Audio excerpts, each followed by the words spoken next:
Sakafo masaka matsiro ho an'ny fety ranomboankazo, mofomamy ary botifoty sy firakotra amin'izao ririna izao. Ireo no natolotry ny Alliance Club International district 403B eto Toamasina ho an'ny voafonja tsy ampy taona etsy amin'ny fonjabe Ambalatavoangy ny atoandro 5 Jona teo no ny fahatongavan'ny fetim-pirenena.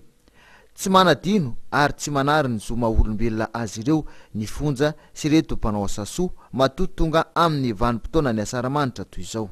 Dia tamin'ny tanàna toraka ty kosa nahatsapana fa misy koa ny zaza ny tanora ny ankizy dia mbola tsy ampy taona izay voatana ato no ny antony tsy anjaranay moa zany fa amin'ny maha olombelona sy amin'ny andro fiamhoe olo-pirenena toy ny olo-pirenena rehetra dia zay no nahatonga Alliance Club tonga eto zany hoe nisafidiana androany areo zaza tsy ampy taona indrindra ireo zaza non récidiviste zany hoe tsy miverimberina tato namena an'ireny fanomezana sakafo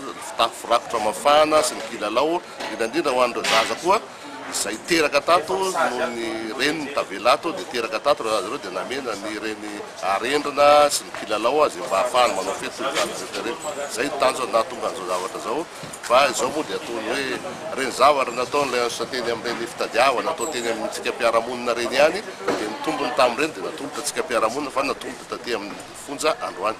Fahanotolorana ny anjarany ihany koa ireo reny mitaiza kely ao amin'ny fonja kilalao sy sakafo ary ranomboankazo ireo natolotra azy ireo mba hifaliany miaraka amin'ny zanany amin'ny ity fetim-pirenena ity. Marihana fa mahatratra 2 ireo tsy ampy taona misazy eto amin'ny fonjana Ambalatavoangy, 5 kosa ireo vehivavy ato amin'ny ity fonjany vehivavy ity.